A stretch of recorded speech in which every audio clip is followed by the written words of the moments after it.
¿Qué tal? Bienvenidos a esta exploración visual. Hoy nos vamos a meter de lleno a construir una verdadera guía de diseño paso a paso para seleccionar calibres de cables. Vamos a dejar de lado las suposiciones y el yo creo para entrar en un terreno que está 100% basado en la ciencia y los cálculos básicos de ampacidad y caída de tensión. El objetivo aquí es súper claro: establecer un enfoque profesional que nos garantice instalaciones seguras, eficientes y claro que no tiren el dinero a la basura. El menú de hoy es muy directo. Arrancamos con el mito del cable sobrado, luego pasamos a la ampacidad térmica, revisamos los factores del sitio, descubrimos al asesino silencioso y cerramos con nuestro protocolo definitivo. ¡Vamos a darle! Punto número 1. El mito del cable sobrado. Ojo, porque más grueso definitivamente no siempre es mejor. A ver, todos conocemos esta vieja maña en campo, ¿verdad? Ante la menor duda sobre qué cable usar, la salida fácil es meterle un cable más grueso y ya. Claro, subdimensionar es una locura total. Es una receta garantizada para el desastre, que provoca sobrecalentamiento, derrite aislamientos y crea un riesgo de incendio gravísimo. Pero por otro lado, sobredimensionar a ciegas tampoco es una solución mágica. Económicamente es disparar el presupuesto del proyecto por la ventana sin ninguna justificación. Y mecánicamente es un absurdo. Imagínense intentar forzar un cable súper rígido en un espacio confinado. Es una verdadera lucha física. Tiene que usar clemas gigantescas que le roban muchísimo espacio en el rielding y terminan haciendo dobleces tan forzados que pueden llegar a fracturar el aislamiento desde el mismísimo día 1. Entonces, la verdadera herramienta de un ingeniero no son las adivinanzas ni pecar de precavidos sin razón.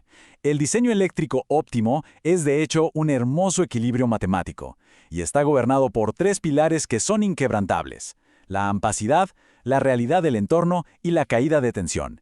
Si logramos respetar y alinear estos tres ejes, créanme, el éxito del proyecto está asegurado. Pasemos a la sección 2, la ampacidad y la temperatura térmica, básicamente el límite de nuestro aislamiento. Fíjense bien, el flujo eléctrico siempre va a generar calor, es el famoso efecto Joule. Así que manejar ese calor a la perfección es literalmente cuestión de supervivencia para nuestro sistema. Y aquí llegamos al punto crucial. ¿Qué es exactamente la ampacidad? No se trata nada más de cuánta corriente puede pasar por un cable, sino de cuánta puede fluir de manera continua sin que todo colapse. El cobre, por ser un metal, aguanta temperaturas extremas sin inmutarse, pero el plástico o polímero que lo recubre, no. Ese aislamiento se va a derretir muchísimo antes. Así que la ampacidad, en realidad, está ahí para proteger al plástico, no al metal.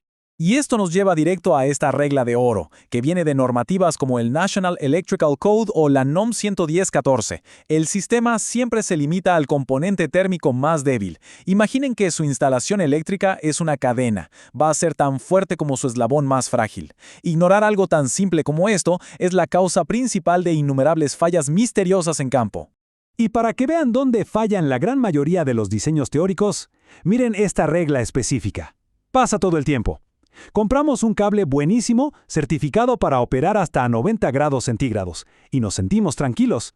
Pero resulta que las terminales de conexión, como las zapatas de un interruptor principal, casi siempre vienen certificadas para un tope de 75 grados. ¿Qué significa esto? Pues que el cálculo de ampacidad lo tenemos que hacer a fuerzas con la columna de 75 grados de las tablas. Si no lo hacemos, el cable va a estar feliz de la vida, pero la terminal en el tablero, esa sí se nos va a derretir por completo. Llegamos a la sección 3, los factores de corrección del sitio, o, en otras palabras, el golpe de realidad en campo. Y es que aquí es donde la teoría perfecta del laboratorio a 30 grados centígrados se estrella de frente contra el mundo real. El entorno de una instalación es hostil y castiga severamente la capacidad teórica de un conductor. Por ejemplo, el agrupamiento. Si meten muchos cables juntos en una misma tubería, el calor simplemente se encierra. La norma te pone un castigo matemático por eso. Si tienes entre 4 y 6 cables juntos, tu capacidad baja de golpe al 80%. Y súmenle a eso la temperatura ambiente. Imagínense cruzar el techo de una nave industrial en pleno rayo del sol, o pasar cerquita de una caldera a 40 grados. Ahí, la capacidad del cable sufre otra penalización bastante dolorosa. Para cimentar esta idea y que quede súper clara, pongámosle números. Podríamos seleccionar un cable calibre 10 asumiendo que nos va a aguantar 35 amperes de manera continua. Todo perfecto, pero a la hora de la verdad le aplicamos el castigo por agruparlo con otros cables y el castigo por la alta temperatura del cuarto de máquinas, y resulta que ese mismito cable ahora solo puede transportar 22 amperes de forma segura. ¿Ven la caída, verdad?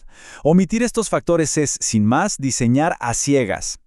Pasemos a la sección 4, el asesino silencioso. Vamos a hablar de la temida caída de tensión. Resulta que tenemos un antagonista en esta historia. A medida que la electricidad viaja por un conductor, la resistencia natural del material actúa como una especie de fricción constante. Entre más larga sea la distancia, más voltaje se pierde por el camino. Y las normativas son tajantes aquí. Establecen que esta caída de tensión máxima permitida para el tramo que va desde el tablero hasta la maquinaria jamás, bajo ninguna circunstancia, debe pasar del 3%. ¿Y cuál es el daño colateral de ignorar esta métrica? Bueno, hagamos la autopsia de un desastre típico. Imaginen que el cable es larguísimo y el voltaje se nos cae un 10%. Tenemos un motor de 220 voltios que de repente está recibiendo apenas 198 voltios. Para intentar mantener su potencia mecánica con esa miseria de voltaje, el motor se va a ver forzado a demandar muchísima más corriente. Ese exceso de amperaje va a empezar a calentar el motor de adentro hacia afuera, va a botar las alarmas térmicas y eventualmente lo va a matar mucho antes de tiempo. Ahora, un dato súper interesante que nos deja esta diapositiva. Mitigar este asesino silencioso es de hecho la única razón científicamente válida en todo el universo para sobredimensionar un cable. Y no es por la corriente, sino simplemente para reducir la resistencia en un trayecto largo. Y llegamos a la sección 5. El protocolo paso a paso. Vamos a armar la herramienta definitiva. Toda esa teoría que acabamos de revisar no sirve de nada si no la volvemos práctica. Así que aquí está el flujo de trabajo para seleccionar cualquier cable. Paso 1. Determinamos el amperaje a plena carga de nuestro equipo.